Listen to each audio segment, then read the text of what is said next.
From Hollywood, it's time now for... Johnny Dollar. The bases are loaded and there's nobody out. What? And you're pitching, Johnny boy. Bert McGraw. Yep, right as rhubarb. What's in your mind, Bert? You in a job you didn't finish. A job I didn't... What are you talking about? The Mason-Dixon matter, remember? Well, sure. Ruth Dixon's body was found on Newport Beach. But you didn't find out who killed her, Johnny. I figured that was a job for the police. They want to talk to you about that. And so do we. Oh? Yeah, Ruth Dixon was insured with our company. For how much? $1,000. 1,000? You don't expect me to go back to Newport for the commission I'll make off that, do you? Nope. But if you'll go, we'll foot the bill. Oh, how come? Tell you when you get here. Interested? Yeah. Now.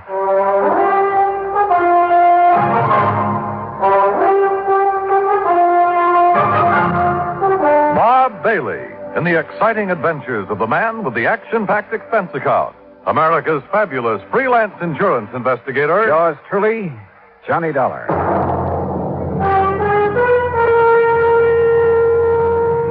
And now, Act One of yours truly, Johnny Dollar.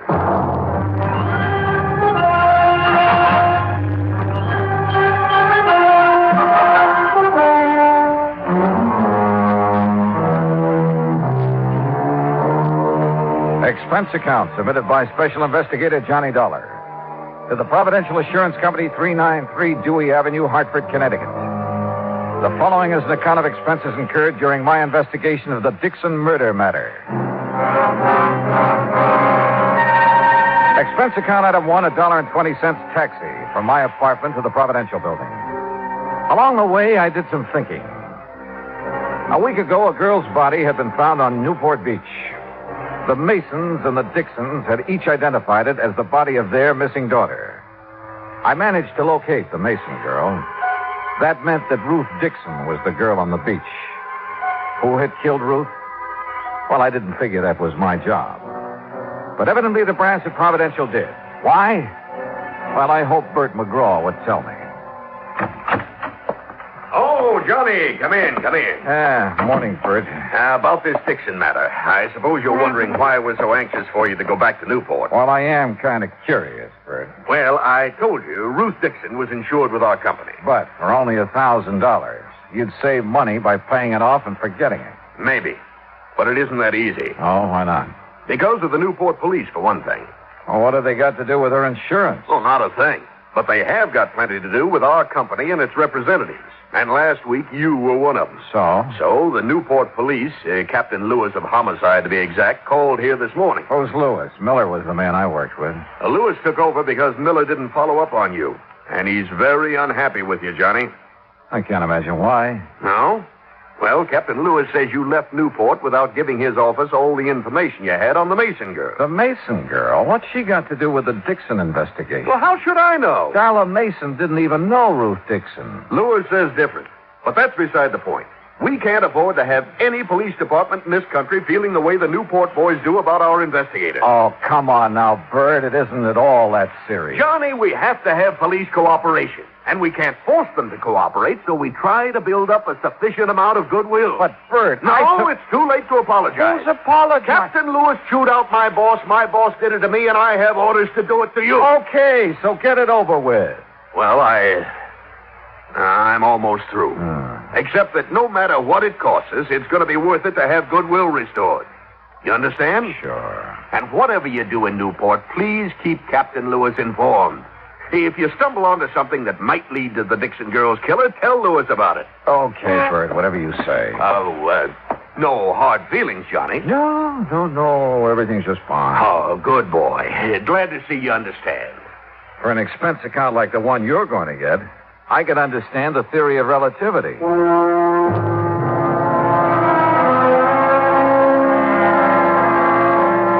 I took a cab back to my apartment. That's item two. Item three, $18.50, transportation to Newport, Rhode Island. After checking into the Ogden Hotel, I called headquarters. Captain Lewis wasn't in, so I left a message asking him to call me. Then I called the girl in question, Darla Mason. Johnny, hi. What are you doing back in Newport? Oh, just winding up a little unfinished business. Nothing to do with me, I hope. No, not a thing. Darla. Yes? if you're not busy tonight, why don't you meet me for dinner? Why, Johnny, I'd love to. Fine. You say where? Well, how about the yacht club at 8? Good. I can take the cruiser from our dock. And after dinner, we can go for a ride on the bay. Sounds great. See you at 8:10, Johnny. Bye. Bye. Expense account item 4, $15 worth of American Beauty roses for Ruth Dixon's mother. I rented a car and drove out to the Dixon home. The moment I stepped into the house, I could smell the heavy, sweet odor of oriental incense. While Mrs. Dixon put the flowers in water, I located the source of the incense. It came from an ornate burner on the mantel in the living room. Behind the burner, draped in black, was a large photograph of Ruth Dixon. And on each side of the photograph were 2 lighted candles. Oh, Mr. Dollar, these are the most beautiful roses I've ever seen. Well, I'm glad you like them, Mrs. Dixon. Oh, yes. Ruth will, too. Beg your pardon? I said Ruth will like them, too. I'll take them to her in the morning. That is, if you don't mind. Oh, no, not at all.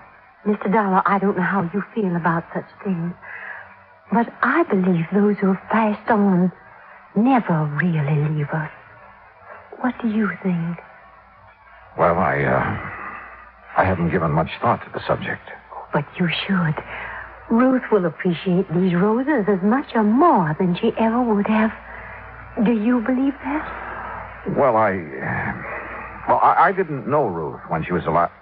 When she was here, Mrs. Dixon. Oh, that's right. You didn't.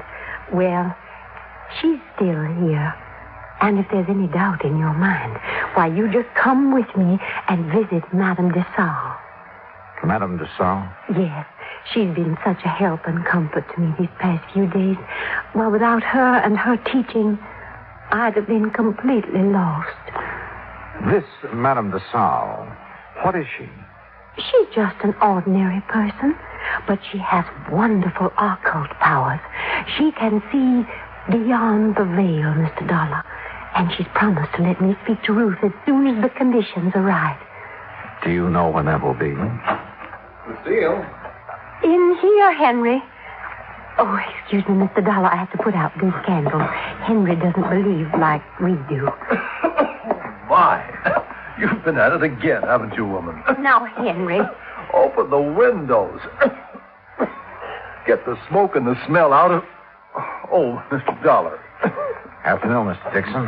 What are you doing back in Newport? He's trying to find the man that caused our girl to pass on. Oh, she didn't pass on, Lucille.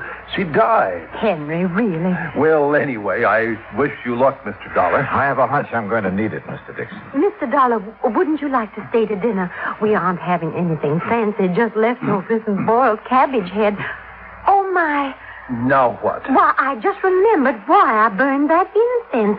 And it wasn't what you thought, Henry Dixon. It was on account of the cabbage. It covers the smell. That's not the truth, and you know it. Oh, now, Henry. Look at that mantle, Mr. Dollar. She's made a regular shrine out of it. Looks like a heathen altar. Henry. Well, it's the truth. And I wouldn't blame Mr. Dollar if he was afraid to stay to dinner with a woman like you around. You aren't afraid to stay, are you, Mr. Dollar? No, of course not, but I do have another engagement. Oh, well, anytime you can come, you just let us know. Yes, thanks. I'll remember. Well, now, if you men will excuse me. You will. And you open the windows in the back. Yes, Henry. Oh, Mr. Dollar. Yes? When Madame de Stael arranges... That fraud. When Madame de Stael arranges for me to talk to Ruth, I'll let you know what she says. Good evening. Poor dear. She hasn't been the same since Ruth's body was found on the beach. Mr. Dixon, according to the medical examiner, Ruth's body was in the ocean for approximately 6 weeks. That's right. Do you remember if Ruth was going with anyone in particular just before the time she disappeared? The police asked me the same question. I couldn't answer it. You mean you don't remember? I mean that Ruth wasn't a girl to be tied down to one man, and any more than she's content to live like she had to after my help failed. Did she date very often? Well, you know, she worked as a hostess at the yacht club. Yes, sir. She met a lot of rich young men there. And if you ask me, she dated too much. Of course, her mother took Ruth's side, said she had to if she was ever going to get herself a husband. But she went with no one in particular. No. She never settled down enough. What about her friends, Mr. Dixon? Was there someone she might have confided in? She didn't have any girlfriends. Liked men a lot better. But, Oh, there was somebody. well, I expect you could say he was her friend. Too old to have been a boyfriend. Besides, he doesn't have enough money. Who is he? His name's Sam Hood. He runs a small craft repair shop down by Viking Beach.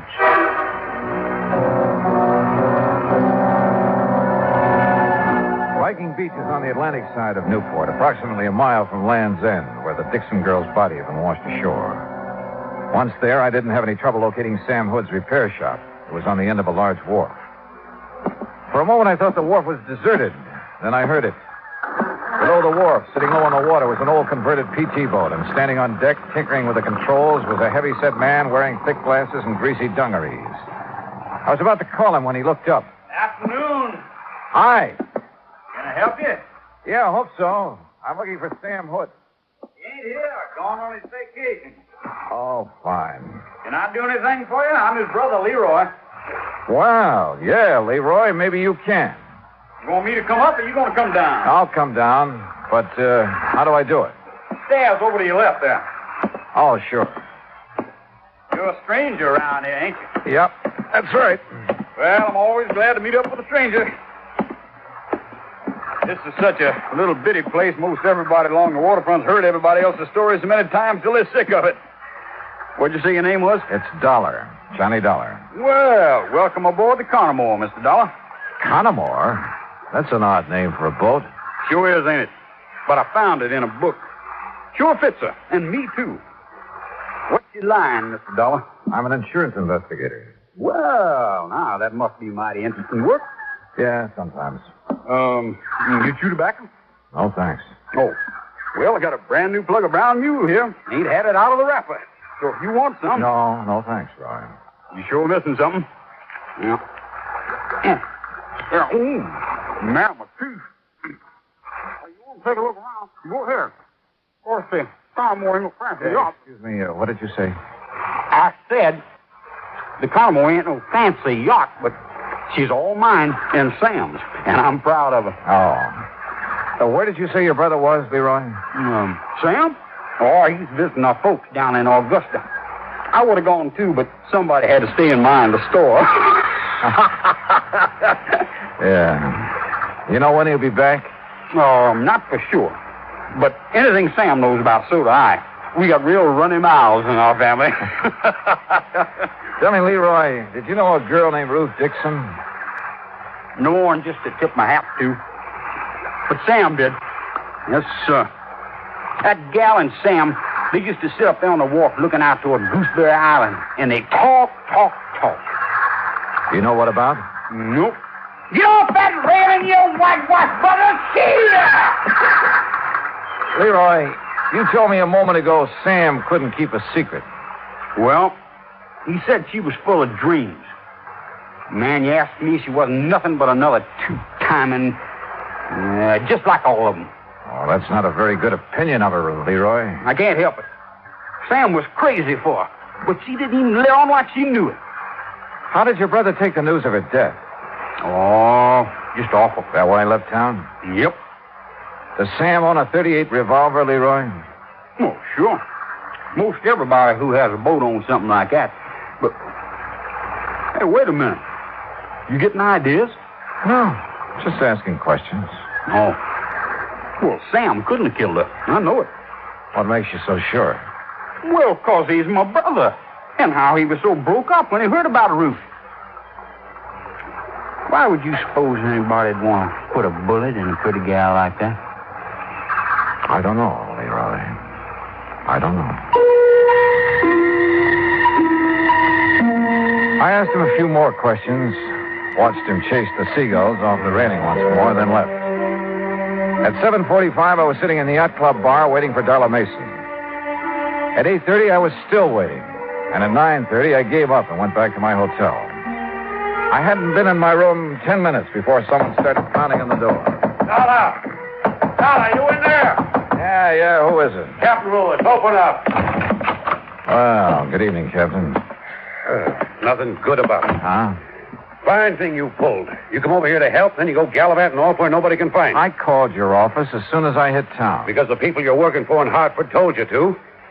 Now, look, that insurance agent said you were skeptical about there being a connection between the Mason and the Dixon. I still am. You won't be when I tell you what happened early this evening. Okay, so what happened? Darla Mason was shot, and the bullet came from the same gun that killed Ruth Dixon.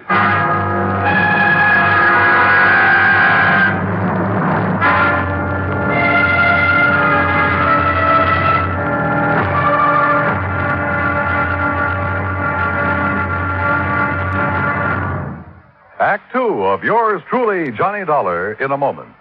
It is a very well-known fact that symbols are important to men everywhere. Whether they be symbols of country, religion, or honor, they're a cherished part of the culture and tradition of all peoples. As in almost all countries of the world, the people of Spain are very religious. And in the Spanish town of Vendrell, the people were having difficulty with a symbol. A 300-pound angel sitting on top of a 150-foot church steeple. The angel had been there since 1784 and needed repairs to keep it from falling down on the heads of the parishioners. But 150 feet is a long way up, and 300 pounds are a lot of weight to bring down. Now, there was a great deal of head-scratching over the problem until someone casually mentioned the problem to someone else who happened to be stationed at the United States Air Force Base in Zaragoza, Spain. It wasn't long before visions of a helicopter came to mind. Because Americans like to help other people everywhere, the Air Force whirlybird lifted the angel from the church steeple, brought it down for repairs, and later returned it to its perch.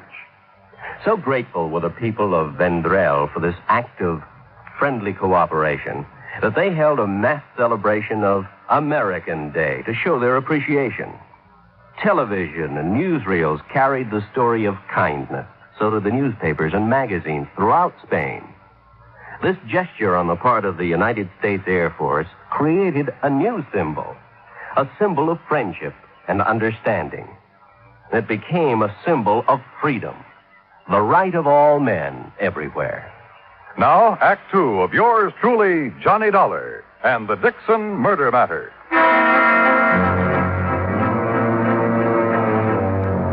Expense account item 6.20 for 2 cups of coffee at the Eat Right Cafe near my hotel, where Captain Lewis proceeded to give me the details surrounding the shooting of Darla Mason. She had been on her way down to the Mason boathouse, where she'd planned to take the cruiser across the bay to the yacht club.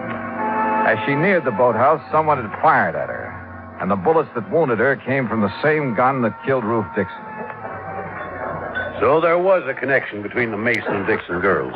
And if you want more proof, I have it. Like what?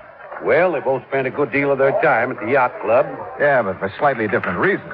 Ruth worked there before she was killed. But she must have known Darla Mason. No, that's no good, Captain. You go to the district attorney with that kind of evidence, and he'll throw you out of his office. He'll want proof they knew each other, and how well. Yeah, I suppose. What about Darla? When can we see her? When the doctors tell us we can. She still hasn't regained consciousness. Hey, Captain, do you know where the Masons have the work done on their cruiser? Yeah, and that's another thing. That's Sam Hood's place. Have you questioned him? Never had a chance to. According to his brother, he's away on some sort of vacation down in Georgia. Left the day the Dixon girl's body was identified. Are you sure he's still in Georgia? Well, I can ask the Augusta police to check up on him. If he is, have them tell him about Darla being shot up and find out if he knew her. Okay. Well, you ready? Yeah. No one was seen prowling around the Mason place tonight, huh? Nobody else was down at the boathouse. Thanks, Johnny. Sure, Captain. And stop being so formal. My name's Pete. Okay, Pete. Well, I guess we've done all we can for a while. I'm not so sure. No, what do you mean? I'm not sure about that either. But I have an idea. Or maybe I ought to call it a hunch. About what? Well, I'd like to sleep on it first, if it's all the same to you. Have I anything to say in the matter? Nope, not a bit. It was late and I was tired, so I did the obvious thing and went to bed. Early the next morning, I called the hospital. Darla Mason had regained consciousness and would recover. But she couldn't be questioned for another 2 or 3 days. So I finished dressing and went down for breakfast. I was crossing the lobby when someone called me. Mr. Dollar. Mr. Dollar. Oh, Mrs. Dixon. I've been waiting to see you. Well, you should have called. I'd have come right down. Oh, no, I was afraid I'd wake you up, and I didn't want to do that. Oh, that's very thoughtful of you. Mr. Dollar, is there some place we can go and talk? Well, there's my room. Oh, no, I mean, well, it wouldn't look right, you know. Oh, yeah, well, then, how about over here? Looks like a nice, quiet corner. Yes, this will do nicely. Mr. Dollar, remember I told you about Madame de Salle? Yes, I remember.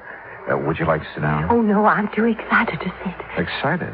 About what? Well, I've been trying to tell you about Madame de Salle and what happened last night. What did happen? The conditions were right. I beg your pardon? The conditions. They were right.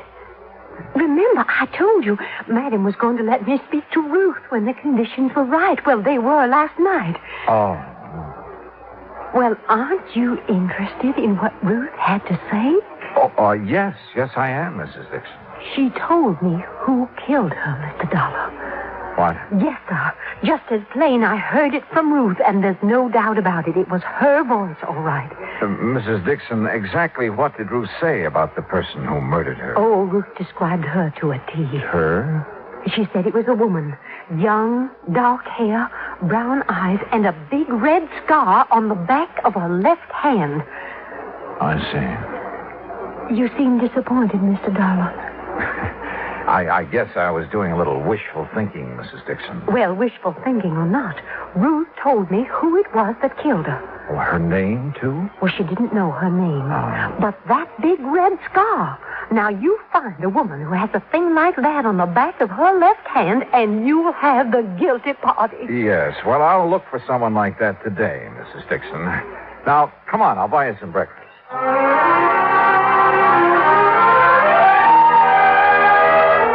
An hour later, back in my room, I put in a call to Captain Lewis. Morning, Johnny. Morning, Pete. Anything new? Well, we heard from the Augusta police. Yeah? Sam Hood's in Augusta, all right. Been there for over a week. Uh-huh. Did they ask him if he knew the Mason girl? Yeah, said he did. Said the Masons used to let him and his brother service a cruiser. Uh-huh. Johnny, when are you going to stop playing games and tell me your ideas? Hunch, you mean, Pete. And I'll tell you just as soon as I get back from the library. The library? Oh, and while you're waiting, call back the Augusta police. Have them get hold of Sam Hood again. What for? Ask him who named his boat. What? Yeah, ask him if it was his idea to name it the Connemore or his brother's. Johnny, are you feeling all right? Never felt better, and I'll see you in about an hour. I found what I was looking for in the library, then went back to Captain Lewis's office and told him what I was now beginning to believe. While I was there, Sam Hood called from Augusta with the answer to the question the police had asked him. Then I went alone down to the wharf on Viking Beach. Leroy Hood was sprawled lazily over the deck of the Connemore, trying to sleep and at the same time keep an eye on a fishing line he tossed over the side. I started down the steps toward the boat. Well, doggone. Hi there, Mr. Dollar. Morning, Leroy. Man, I sure didn't think you'd be back down here so soon. You know, Sam ain't back yet. Yeah, I know. You having any luck? No. Just making believe. For real fishing, you got to go out beyond Gooseberry Island. Oh, how about taking me someday? Why, sure. Man, you just say the word and we'll go right now. Well, no. I'm afraid I couldn't do that this morning, Leroy. Well, you just let me know anytime. Yeah. How fast this boat cruise? 25 knots. Now, ain't that something? Fastest boat between here and the Navy station. How long would it take you to get over to the Mason home and back again? Why, it wouldn't take no time at all. How come you asked that? Did you know Darla Mason was shot last night? Heard something about it, yeah. Do you know Darla Mason, Leroy? How could I know somebody like that? I don't know. But if you didn't know her, why did you try to kill her last night? You joking? No, not a bit. Oh, come on now, man. What you mean I tried to kill her last night? Just what I said. That ain't funny. That ain't one bit funny. But it's the truth, isn't it? The truth? Now, who told you that? Dollar. What?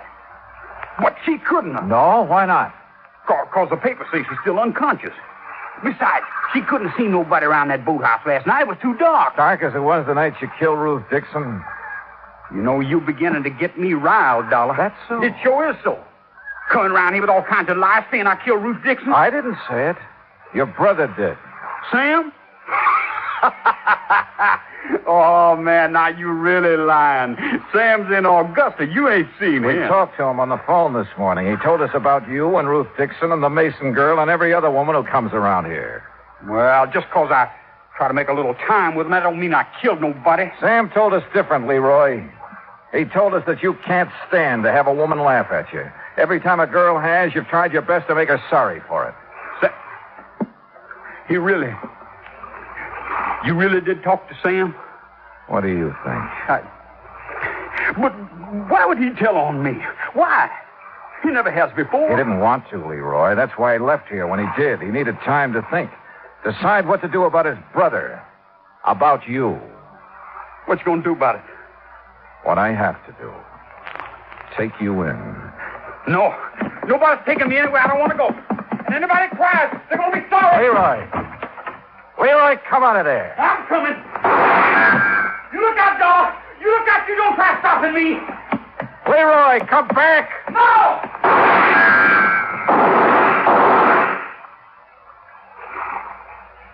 Johnny? You all right? Oh, yeah. I'm just fine. Come on up. All over. Yeah, Captain. I know.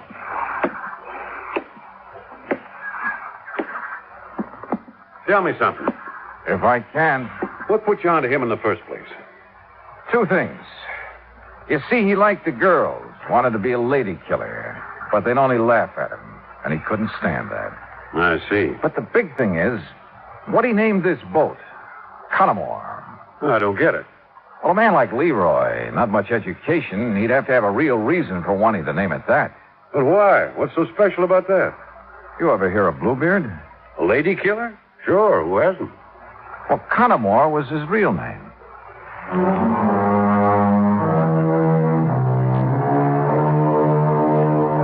I saw Mrs. Dixon late that same afternoon. I'm afraid she was a bit disillusioned, having been so sure that the person who had killed her daughter was a woman. But there was one funny thing. On the back of Leroy's left hand was a long red scar. Expense account total, including car rental, hotel bill, and transportation back to Hartford, $968.20. Yours truly, Johnny Dollar.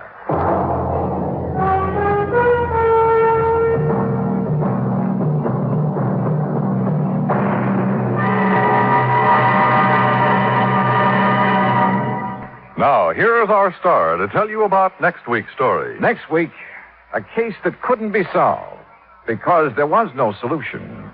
And yet, well, join us, won't you? Yours truly, Johnny Dollar.